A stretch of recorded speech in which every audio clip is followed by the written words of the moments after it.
My name's Anna. I work as an economist for a big firm in the city. Numbers have always been my thing, but personal equations? Those I figured out the hard way. Life was on a predictable track until Mom got sick. It was just her and me after Dad passed away when I was a teenager. She was more than just a mom, she was my rock. When she got diagnosed with a condition that needed full-time care, I did the only thing that made sense. I sold her cozy house and moved her into a top-notch nursing home. The kind of place with gardens, 24-hour care, and even a piano in the lounge where she used to play her favorite tunes. It cost a fortune, but seeing her smile, playing those keys like she was young again, made every penny worth it. I remember one evening, after a long day of crunching numbers and balancing budgets, my boss, Lucy, dragged me to this party. Lucy's the head honcho at our firm, and despite her tough exterior, she's been my pillar through thick and thin. "Come on, Anna, you need to let your hair down every once in a while," she had said, her arm slung over my shoulder as we walked into the loud, crowded room. I was fumbling with my purse when I bumped into him, Ethan. He was all charm, from his crooked smile to his sparkly eyes. "Sorry, didn't see you there," he chuckled, handing me back my purse, which had landed at his feet. "It's all right, happens to the best of us," I replied, trying not to get lost in his deep blue eyes.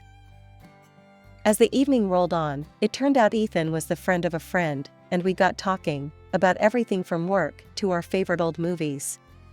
Turns out we both had a soft spot for old-school jazz and spaghetti westerns. Lucy and I both took a liking to him, but it was clear Ethan had eyes only for me. Lucy noticed, but she was cool about it. After he asked me out, she pulled me aside, her drink in hand. "He's cute, but if he messes with you, I'll kick his ass," she half-joked in her usual no-nonsense manner. Ethan and I started dating soon after. It was all dinners, long walks, and nights spent talking about everything under the stars. He was different, kind, attentive, and he made me laugh. God, did I laugh during those first few months. Lucy stayed my rock, supporting me through my mom's worsening health, and my whirlwind romance with Ethan. When Ethan proposed, it was Lucy who helped me pick the dress, set up the venue, and even calmed my nerves right before I walked down the aisle. Married life kicked off like a dream. We'd wake up late on weekends, brew strong coffee, and talk about our future. And like any newlywed couple, we had our hearts set on finding the perfect nest, our own little corner in this big, bustling city. We spent countless Sundays driving around, peering at for sale signs, and dragging ourselves through endless open houses. The thrill of the hunt was real, but so was the sticker shock. I still remember Ethan's face the first time we looked at a house within our budget. $300,000 for this? Are they out of their minds? He blurted out as we toured a particularly cramped two-bedroom that looked more like a rundown shack than a cozy love nest. Maybe we're rushing into this. We could save up a bit more, give it another year or two. His words made sense, and honestly, the pressure to find a house right away was eating at me too. "Yeah, maybe you're right. No need to rush. We've got plenty of time," I agreed, squeezing his hand. So, we put the house hunt on pause. It seemed like the sensible thing to do, and life went on. But things shifted when my mom passed. It was sudden, a call in the middle of the night that left me scrambling to get to her side, only to arrive too late. Losing her was like losing my anchor, and in the weeks that followed, I walked around in a daze. Ethan was there, though, holding me at night while I cried, making sure I ate something, even if it was just toast. One evening, as I was sorting through some of Mom's papers, I found documents from the nursing home about the remaining funds. It was a hefty sum, parked quietly in a savings account, around $200,000. I hadn't thought about it much, with everything going on. Ethan was in the kitchen when I told him. His reaction was, off. "Wow, that's a lot of money, babe. You know, that could buy us a house outright. No more mortgage worries," he said, a little too quickly, his eyes not quite meeting mine. I remember frowning, feeling a twinge in my gut. "Yeah, maybe," I muttered, folding up the paper. "But let's think about it, okay? It's all pretty fresh." Sure, he replied, but there was a note in his voice that I couldn't place. Something that made me watch him a little more closely as he turned back to chopping vegetables, his knife tapping rhythmically against the cutting board. After what felt like an eternity of house hunting and countless discussions, Ethan and I finally bought our dream home. We settled on a charming little place not too far from the city center, but still with enough backyard space for maybe a dog or two down the line. "We did it, babe," I said to Ethan as we stood in our new living room, boxes stacked around us waiting to be unpacked. "Yeah, we did," he smiled, wrapping his arms around me. "This is all ours." The house quickly turned into a project of love. We painted, decorated, and turned it into a home. Our weekends were filled with trips to furniture stores and discussions over coffee about which curtains matched the living room decor better. It was exhausting, but thrilling. A couple of months into our new homeowner bliss, Ethan suggested we visit his mom for dinner. "It's been a while, and she keeps asking about the house," he said one morning, looking up from his phone. I had only met his mom a few times. She lived on the outskirts of a small village, surrounded by forests and fields. Her house, much like her lifestyle, was quaint but cluttered with jars of herbs and tinctures. She was a firm believer in natural remedies and often boasted about curing a cold with nothing but a special tea or a concoction of her own making. When we arrived, the aroma of something herbal wafted through the air. Ethan's mom, Martha, greeted us warmly but looked a bit pale. "Oh, I've just been feeling under the weather," she explained as she led us into the kitchen where dinner was laid out. "Have you seen a doctor?"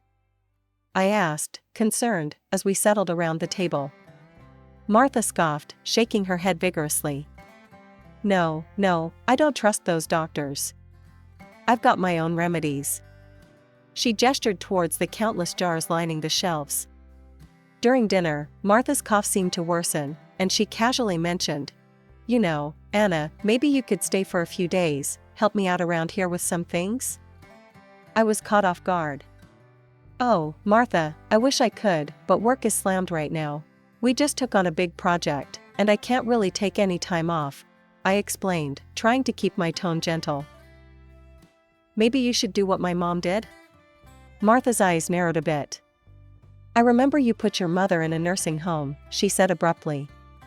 "Maybe that's what you think I need too." I felt a stab of pain at the mention of my mom. It was the best option for her, Martha. She needed professional care that I couldn't provide at home. Martha shook her head, dismissing my explanation. "I would never let strangers take care of me. I'll stick to my herbs and tinctures," she declared, gesturing defiantly at her collection. The rest of the dinner passed in uncomfortable silence. Ethan didn't say much, and I felt the tension thickening. As we drove home, I tried to break the ice. "Ethan, I didn't mean to upset your mom. It's just..." He cut me off, his voice cold. "Maybe you could have been a bit more understanding, Anna. She's old school, you know how she is." When Ethan and I walked through the door of our home that night, the silence was deafening. The drive had been icy cold, the kind of silence that weighs down every word before it can be spoken. We both knew something had shifted, and not for the better. As I hung up my coat, Ethan finally broke the silence. "Anna, do you even love me?" His voice was a mix of frustration and disbelief. I turned, startled by his question. "What? Of course, I do. Why would you even ask that?" He paced a bit before stopping in front of me, his eyes searching mine. "Because you wouldn't stay to help my mom. If you loved me, you'd care about my family too." I was taken aback. "Ethan, I do care. I've always supported your relationship with your mom. But I can't just drop everything, Anne." "And what? Live there?" he snapped. "That's exactly what I'm talking about. You're not willing to make sacrifices." His words hung in the air, and I could feel the tension spike. Then, he added something that rocked me to my core. "Maybe I was wrong about us. If you can't support me with this, maybe we shouldn't be together." I was speechless, my mind racing. This was not the man I married. The man I loved was understanding, compassionate. Not the stranger making ultimatums. With nowhere else to turn, I called Lucy. Her phone rang a couple of times before she picked up. "Hey, Anna, everything okay?" I poured out everything, from the dinner with Martha to Ethan's harsh words and the looming threat of divorce. Lucy listened quietly, only interjecting to clarify a point or two. After I finished, she was silent for a moment. Then, "That's rough, Anna. But you know what? You did what you could. You can't just upend your life because Ethan or his mom expects you to. And threatening divorce? That's manipulative, Anna. You see that, right? Talk to him when things have cooled off." The next few weeks were tough. Ethan became more withdrawn, barely helping around the house, always buried in his phone or out for long walks alone. Whenever his mom called, he'd put her on speakerphone, ensuring I heard every complaint about her health and how she was sure she'd die without our help. Each call ended with a significant look in my direction, a silent accusation. "Anna, please, think about it. I'm not getting any better," Martha would plead, her voice loud and clear from the speaker. Ethan would glance over at me, his eyes hard. "You hear that, Anna? She needs us." But I couldn't bring myself to give in, not like this, not with guilt as the driving force. I knew I had to stand my ground, but with each passing day, the gap between Ethan and me widened, filled with unsaid words and unresolved tensions.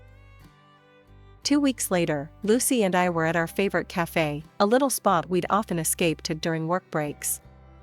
The noise of the city faded as we sipped our coffee and delved into our worlds, hers, the office, mine, increasingly tangled and dark. "So, what's up?" Lucy asked, her eyebrows knitting together as she noticed my distracted look. I stirred my coffee, the sugar dissolving like the last bits of my patience. "It's Ethan, and his mom. Things are getting weird, Lucy. More than just the usual family drama." Lucy leaned in, her interest piqued. "Weird how? What's he doing?" "He's pushing really hard for me to move in with his mom, like, obsessively. And he's been weirdly secretive. Something's off," I said, feeling the weight of my words. Lucy's face hardened. "You think he's up to something? Anna, you might want to check this out properly. Maybe hire a private detective? See what he's really up to." 2 days later, I met with a detective, a gruff man with sharp eyes, named Mike. I explained everything, how Ethan's behavior had shifted, his sudden insistence on his mother's house. Mike listened, jotting down notes. "We'll see what we can dig up. It does sound like he's hiding something. Give me a couple of weeks." Those weeks were long. Each day, Ethan's coldness turned our home into a silent battleground. His calls with his mom were now daily serenades of guilt and manipulation, always on speaker. Then, the call I was waiting for came. "Anna, we need to talk." Mike's voice was grave, even over the phone. We met at the same cafe where I had confided in Lucy. Mike laid his findings out like a deck of cards, each one worse than the last. "Your husband's in deep trouble at work. He's on the verge of being fired because of some shady deals. And there's more, he's racked up a heap of debt, all under your radar." Mike started, his eyes never leaving mine. My heart sank. "Debts? How much are we talking about?" "Enough that he's desperate. He's taken out loans against his future earnings, maxed out credit cards, the works. But here's the kicker." Mike paused, sliding a recording device across the table.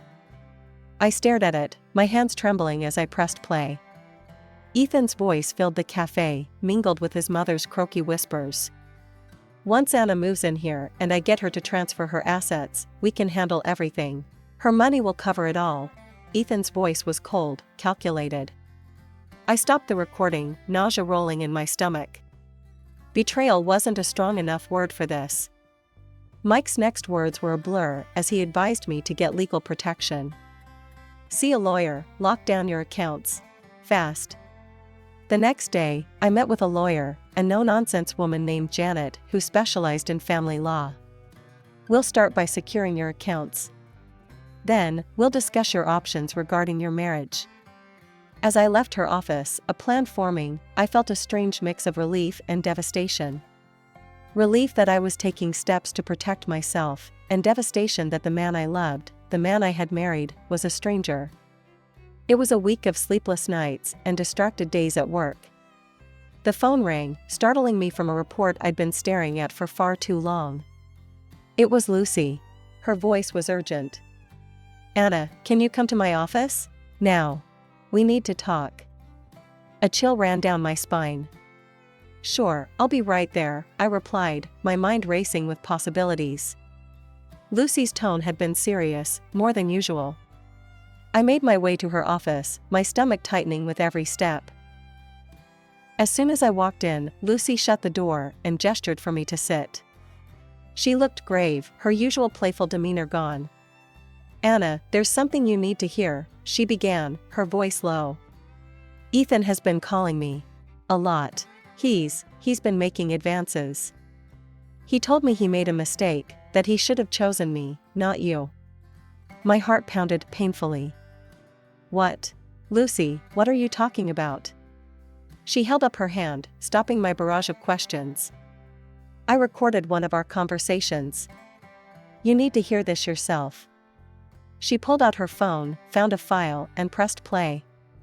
Ethan's voice filled the room, smooth and conniving. "Lucy, you know I've always liked you. If only I'd made the right choice back then. But it's not too late. We could fix that." My breath hitched as I listened, each word a dagger. But worse was yet to come. "I need a favor," Ethan continued on the recording. "Could you find a reason to let Anna go? Fire her. Once she's out of work, I can convince her to move in with my mom. Manage her finances, you know? Then there's nothing stopping us. Just think about it. Just us, together." I sat there, numb, as the recording ended. Lucy's face was a mask of fury and disgust. I played along, "Anna." To see how far he'd go. "He actually thought I was on his side," she explained, her voice thick with anger. "Why would he want me to move in with his mom so badly?" I managed to ask, my voice barely a whisper. Lucy shrugged, her lips pressed into a thin line. "I don't know, Anna, but it's clear he's planning something sinister. You've got to be careful. Find out what he's really up to." I nodded, my mind a whirlwind of hurt and confusion. "I will. I just need to think about how to handle this." "Whatever you need, I'm here for you. We'll figure this out together," Lucy said, her hand reaching across the desk to squeeze mine. I left her office with a heavy heart. Ethan's betrayal was deeper and more twisted than I could have imagined. All this time, his plans, his deception, it was overwhelming. That evening, as I sat across from Ethan at dinner, watching him pretend like nothing was amiss, I felt like I was seeing him for the first time. After dinner, I retreated to our bedroom under the guise of needing an early night. Instead, I lay there, staring at the ceiling, plotting my next move. My thoughts kept circling back to one thing: why was it so important for Ethan to get me to his mother's house? What was the ultimate gain? Driving to Martha's house felt different this time. As we pulled up, she greeted us at the door, leaning heavily on her walking stick. Her pale face broke into a strained smile. "Oh, Ethan, Anna, it's so good to see you both. I really could use some help around here. I barely manage to get around these days." Ethan shot me a look, his eyes pleading for me to say something supportive. I nodded slightly, swallowing my apprehension. "I'm sorry to hear that, Martha. It must be tough." As we settled into the uncomfortable familiarity of the living room, with its shelves of dusty books and jars of herbs, Martha's complaints grew more frequent. She lamented her inability to even venture into her beloved garden. "Maybe a short walk might help? If you're up for it, I could help you to the garden," I suggested, watching her closely. "Oh, that would be lovely, dear," Martha beamed. "I just need to grab a sweater from the car. It's a bit chilly today," I said, excusing myself. Once outside, I quickly pulled out my phone, activated the dictaphone app, and slipped it into my pocket. My hand shook as I headed back, knowing that whatever was about to unfold would change everything. I helped Martha to her feet, and we slowly made our way to the garden. I'll be right back, just going to the bathroom, I murmured to Ethan, detouring back inside. Instead of heading to the bathroom, I tucked myself away in a small alcove near the living room, out of sight but within earshot. Their voices were low but clear, and what I heard froze my blood. "Everything's almost ready, Mom. Just a bit longer and I'll bring Anna here for a visit," Ethan said, his tone disturbingly casual. Martha's response was a chilling giggle. "I prepared everything, dear. Those special herbs I told you about? They'll do the trick. No one will suspect a thing once she starts drinking them." Ethan laughed, a sound that twisted my stomach. "And then it's just us. We can finally use her money to clear my debts and more." Martha's voice was greedy as she replied, "Yes, yes, and you'll inherit everything after she's gone. Just make sure she stays here long enough." I waited, my heart pounding, until their voices faded, discussing mundane plans about the garden. Stepping quietly from my hiding spot, I rejoined them outside as if nothing had happened. "Shall we go back inside? It looks like it might rain," I said, my voice steady despite the turmoil inside. The ride home was a silent nightmare. As soon as we reached home, I mumbled an excuse about feeling unwell and needing to rest. Alone in the safety of our bedroom, I replayed the recording, each word confirming the horrifying truth. The next evening, I walked through the door of our house, my emotions a whirlwind of staged anger and hidden fear. Ethan was in the living room, idly flipping through a magazine. Slamming my bag onto the sofa, I let out a controlled breath to simulate distress. "Can you believe it, Ethan? Lucy just fired me. No warning, nothing, just out of the blue." Ethan's head snapped up, his eyes widening, not with concern, but an unmistakable glint of satisfaction. "Fired? Well, that's unexpected. But, Anna, maybe it's for the best. Now there's nothing keeping you here. You can move in with my mom. You know she needs you." The raw shock I feigned masked my boiling anger. "Move in with your mom? Are you serious? After everything, that's what you suggest?" I shot back, my voice rising in controlled indignation.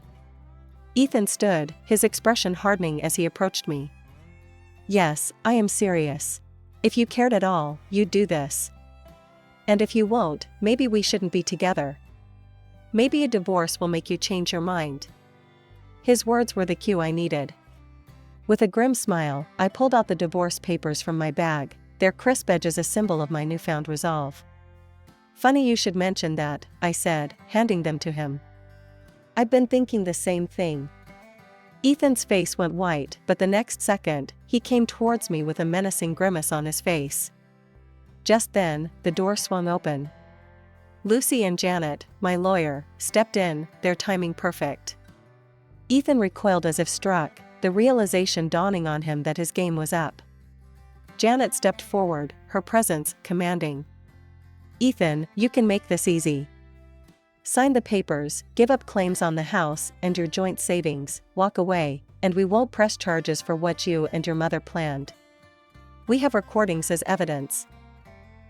Ethan looked like a cornered rat, his eyes darting from my face to Lucy's and then back to the lawyer. "Recordings?" he stammered, his voice barely a croak. "What recordings?"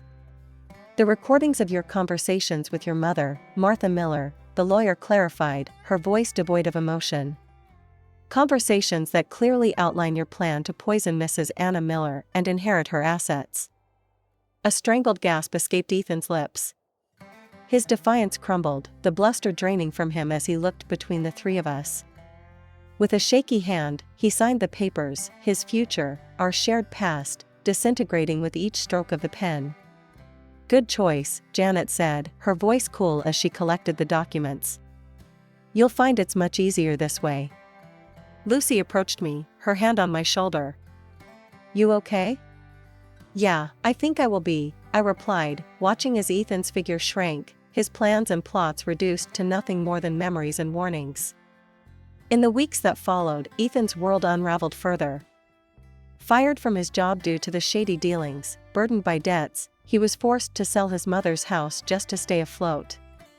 They ended up in a rented apartment, a stark contrast to the life he had plotted to steal from me.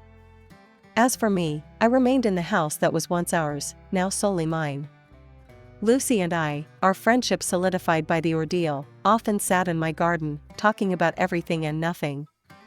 Life had thrown me into the depths, but I had emerged, not just surviving, but thriving.